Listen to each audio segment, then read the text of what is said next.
écoutez, on a accueilli Damiba pour sauver sa vie, pour le mettre en sécurité. Maintenant, lui seul, que le Togo a mis en sécurité, veut mettre en insécurité tout le Burkina Faso.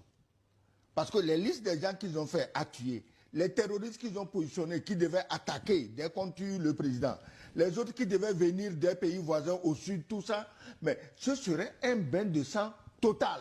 Pas seulement le Burkina, parce que vous avez fait une analyse intéressante. Oui. Si les Burkinabés savent que le danger est venu du Togo, mais il ne faut pas se taire. Ça peut barder aussi entre le Burkina et le Togo. Mais attends, et pourquoi pas? Moi, si je suis chef de l'armée burkinabé, je sais qu'on a attaqué, on a tué mes éléments, et que l'attaque vient du Togo, j'envoie une poignée de missiles. Rien que pour leur dire, mais mes amis, il y a des limites à toutes les blagues. Donc, Damiba est un problème dont le Togo doit se débarrasser. Mais le droit d'asile est régi, hein. On ne prend pas quelqu'un comme ça et puis on l'extrade quelque part. Ça ne se fait pas. Il y a les lois, hein. Si vous demandez aux juristes, ils vous diront qu'on n'extrade pas quelqu'un comme ça. Surtout, on ne peut pas l'extrader dans un pays où on sait que... Il n'y a pas une justice équitable qui est garantie. La justice au Burkina est équitable. Et l'équité de la justice... Je parle de ce que dit la loi. Oui, l'équité de la justice au Burkina demande justement qu'on lui coupe la tête.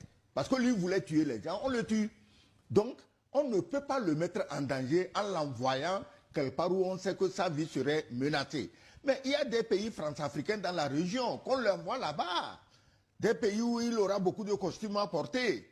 Hein? Des pays où il ira peut-être danser de temps à autre à l'Élysée, qu'on l'envoie dans un de ces pays. Parce que nous, je ne suis pas gouvernement togolais, je parle en tant que citoyen togolais, mais tous les Togolais, chacun que nous sommes, nous demandons la paix. On veut être en paix, on veut être dans la sécurité. Et on ne peut pas permettre à quelqu'un à qui nous donnons l'asile de mettre tout le peuple togolais en insécurité. Ça on ne peut pas accepter ça.